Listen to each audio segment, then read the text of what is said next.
அரண்மனை, அதிகாரம், ஆள், அம்பு, சேனை, இதுதான் நீ காணும் உலகம். இன்னும் ஒரு உலகம் உண்டு, நீ காணாதது, நான் கண்டது. கேள். காடு சுற்றுவார்கள், கலப்பை பிடிப்பார்கள், உழுவார்கள், விதைப்பார்கள், அறுப்பார்கள், சுமப்பார்கள், உண்ண மட்டும் உணவில்லாமல் தவிப்பார்கள். அந்த மாபெரும் கூட்டத்திலே நானும் ஒருவன். படையிலே சேர்ந்தேன், மக்களுக்கு பணிபுரிய, நாட்டை காக்க.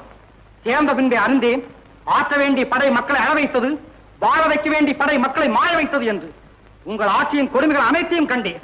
ஆதரவற்ற குடும்பங்கள் தவிப்பதையும் பார்த்தேன். மக்கள் அழுத கண்ணீர் ஆரண பெருகும். சண்டை வேண்டாம், உணவு வேண்டும், வாழ்வு வேண்டும் என்று அலறுவார்கள். அவர்களை அடைக்க சொல்லுவார் தளபதி. அணைக்க பாவம் என் மனசாட்சி.